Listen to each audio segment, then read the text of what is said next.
अस्सलाम वालेकुम दोस्तों। आज की कहानी का नाम है अच्छे बच्चे नहीं लड़ते।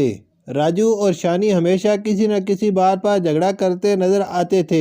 इन दोनों के घर वाले इनसे बहुत तंग थे। दोनों हमेशा छोटी छोटी बातों पर एक दूसरे से लड़ते और बदला लेते नजर आते थे। एक दिन राजू किसी काम के लिए अपने घर से निकला और अपने पड़ोसी शानी के घर के आगे से गुजरा। इसी दौरान इसकी जेब से एक जरूरी और अहम कागज निकलकर जमीन पर गिर गया। इत्तेफाक से शानी अपनी खिड़की से ये मंजर देख रहा था। उसने समझा कि राजू ने कागज जानबूझकर सड़क पर गिराया है और वो मेरे घर के सामने इसी तरह गंदगी फैलाता रहता है। खुद ही इस नतीजे पर पहुंचने के बाद उसने फैसला किया कि वो राजू को इस हरकत की सजा देगा और इससे बदला लेगा। शानी ने रात होने का इंतजार किया। जब हर तरफ अंधेरा छा गया तो उसने अपने घर के कचरे का ड्रम उठाया और राजू के घर की तरफ चल दिया।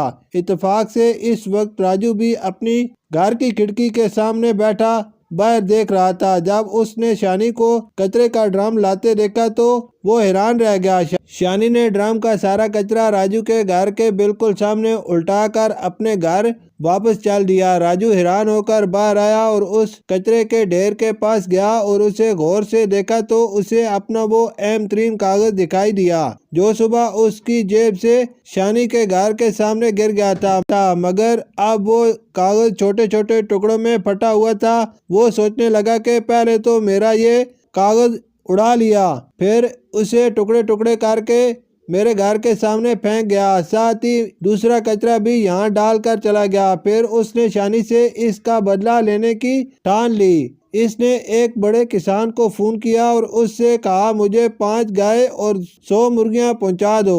उसके बाद उसने अपने घर के पते की जगह शानी के घर का पता लिखवा दिया। अगले रोज सुबह उसने अपने पड़ोसी के लड़के की आवाज सुनी जो किसी गाड़ी वाले से मुर्गियों और गाय पर लड़ रहा था। वो समझ गया कि गाय और मुर्गियां पहुंच गई हैं और अब लाने वाला इसकी रकम तलब कर रहा है। काफी देर बाद जाकर ये मसला निपटा तो शानी समझ गया कि असल में ये हरकत किसकी है। गर्ज ये कि काफी अरसे तक ये सिलसिला चलता रहा। वो दोनों एक दूसरे को खूब नुकसान पहुंचाते रहे, जिसका नतीजा ये निकला कि वो दोनों एक दूसरे के साथ लड़ाई करके अस्पताल जा पहुंचे। अस्पताल में वो एक कमरे में काफी दिनों तक रहे तो इनकी आपस में दोस्ती हो गई। इस दौरान उन्होंने एक दूसरे को कागज के गिरने का वाक़या सुनाया तो वो हैरत से एक दूसरे को देखने लगे। आज उनकी समझ में आया कि वो अनजाने में न जाने क्या क्या कर गए जिससे इन दोनों को ही नुकसान हुआ था। शुक्रिया।